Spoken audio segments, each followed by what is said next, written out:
जय जय रघुवीर समर्थ। जय जय रघुवीर समर्थ। शुका सारिके पूर्ण वैराग्य जाते, वशिष्ठा परिज्ञान योगेश्वराते। वे वाल्मीका सारिका मान्य ऐसा, नमस्कार माधा सद्गुरु रामदासा। जय जय रघुवीर समर्थ। जय जय रघुवीर समर्थ। सभी आदरणीय श्रोताओं को मेरा नमस्कार, विनम्र अभिवादन। आज मंगलवार 2 मार्च। आज का विषय है प्रपंच और परमार्थ। हमारे भारतीय ऋषियों ने मानव मन को अति सुंदर उसका विश्लेषण किया है। यह युग है कि भारतीय तत्वज्ञान मानव मन का एक विकास शास्त्र है। हमारे तत्वज्ञान के अनुसार मानव मन की 4 शक्तियां हैं: विचार शक्ति, भाव शक्ति, क्रिया शक्ति और संयम शक्ति। इन 4 शक्तियों में से किसी एक शक्ति का मनुष्य के स्वभाव में अधिक प्रभाव होता है। जिस शक्ति का प्रभाव अधिक रहता है वैसा ही मनुष्य का स्वभाव होता है। जिस मनुष्य में भाव शक्ति अधिक है, वह भावना प्रधान है, तो उसने भक्ति मार्ग को अपनाना चाहिए। जिसमें क्रिया शक्ति अधिक है उसने कर्मयोग को स्वीकारना चाहिए। जो मनुष्य संयमी है उसने राजयोग की साधना करनी चाहिए। जिसमें इन चारों शक्तियों का संतुलित विकास हुआ है वह मनुष्य परिपूर्ण माना जाता है। मनुष्य के जीवन में कर्म अटल है। जब तक शरीर है तब तक कर्म करना ही है।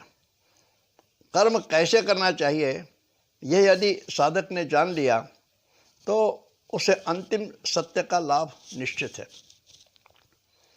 भगवद गीता में इसे योगः कर्मसु कौशलम कहा है। कर्मयोग ऐसी कला है कि साधक कर्म के बंधन में फंसता नहीं है। दासबोध ग्रंथ में समर्थ रामदास कहते हैं, आधि प्रपंच करावा नेटका, मग घ्यावे परमार्थ विवेका, ये थे अड़स करुण का विवेकी हो। यानी समर्थ कहते हैं कि प्रथम यानी पहले अपना प्रपंच ठीक से करें, पश्चात परमार्थ के विषय में सोचें। प्रपंच में आलस नहीं होना चाहिए। यहाँ प्रपंच शब्द मनुष्य के जीवन में आए हुए विहित कर्म से है।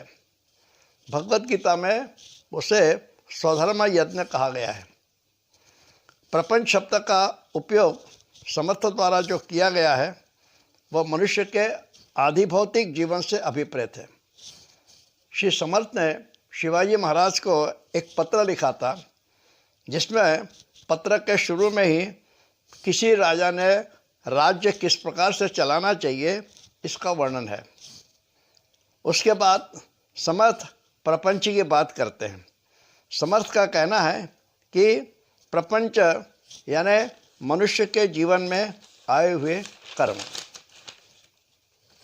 प्रपंच सिर्फ गृहस्थ जीवन ही नहीं है, उसका संबंध राष्ट्र के प्रपंच से भी है।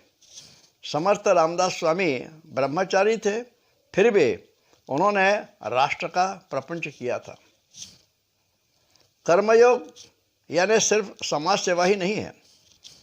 कुछ लोग अपने स्वयं के विहित कर्म किसी भी प्रकार से झटपट निपटा लेते हैं और फिर समाज कार्य करते हैं तथा उसे ही वे कर्मयोग मानते हैं। और आजकल इस प्रकार के बहुत सारे कर्म महर्षि, शिक्षा महर्षि सम्मान पत्र प्राप्त करते रहते हैं। इस प्रकार से संस्थाओं में काम करना, समाज सेवा करना, यह पश्चिमी संस्कृति का अनुकरण है। भारत में अपने विहित कर्म करने को ही कर्मयोग कहा गया है। अर्जुन अपने स्वयं के विहित कर्म को छोड़कर संन्यास लेने चाले थे। उपासना या समाज सेवा अपने कर्तव्य छोड़कर करना यानी उपासना तथा समाज सेवा का अपमान है। श्री समर्थ ने पहले प्रपंच और बाद में परमार्थ करने को कहा है।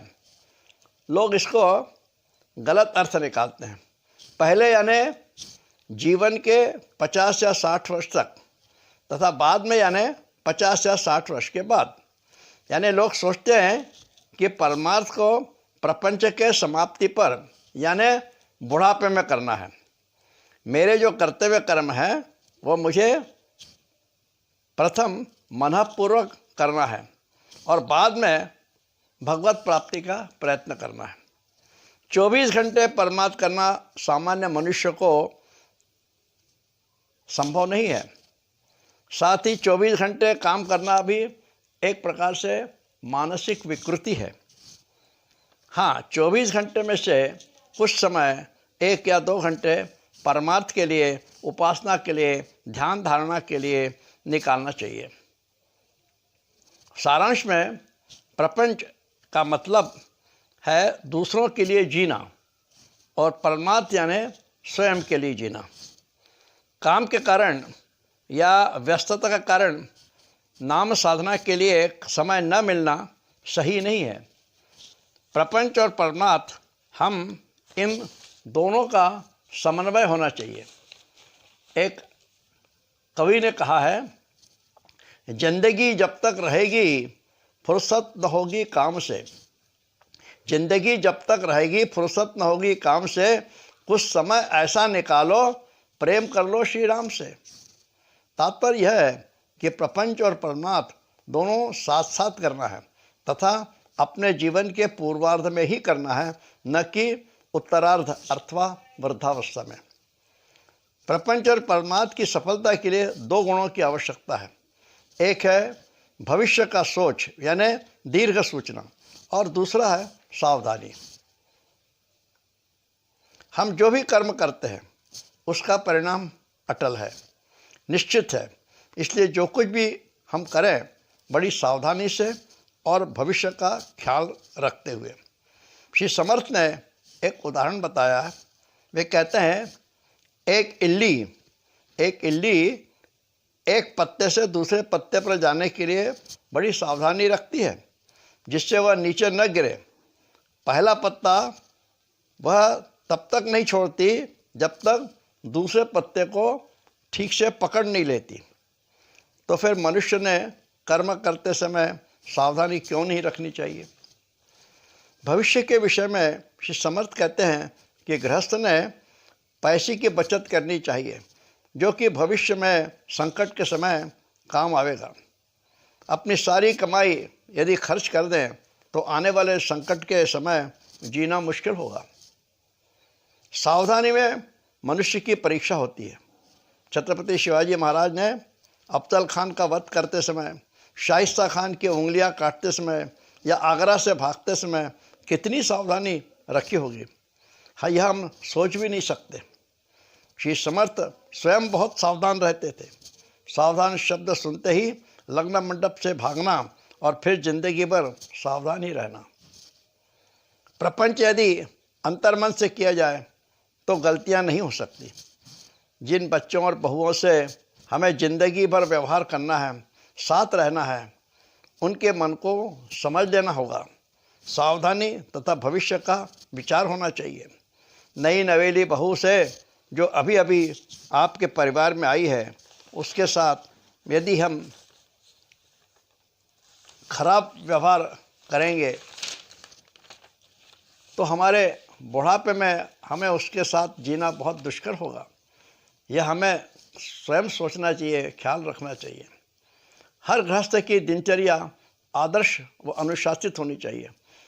हमें यह दुर्लभ शरीर मिला है और परमात्मा ने हमें शक्तियाँ दी हैं, उसका उचित उपयोग करना चाहिए।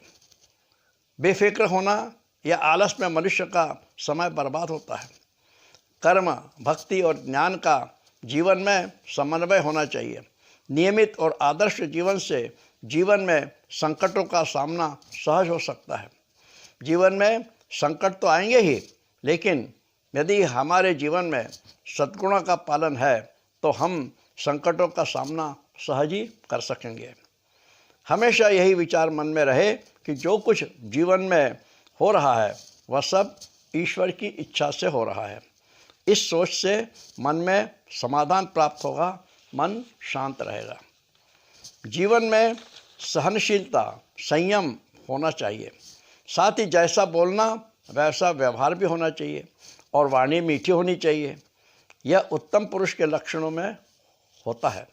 देश के लिए अथवा राष्ट्र के लिए इन सब लक्षणों की आवश्यकता उत्तम पुरुष में और आज के राजनेताओं में होनी चाहिए। राष्ट्र का कार्य, समाज का कार्य भी प्रपंची है। प्रपंच और परमार्थ दोनों एक साथ सावधानी से करेंगे तो जीवन सफल होगा और ध्येय पूर्ण होंगे। इसी के साथ आज का यह चिंतन पूर्ण करता हूँ। जय जय रघुवीर समर्थ, जय जय रघुवीर समर्थ। धन्यवाद।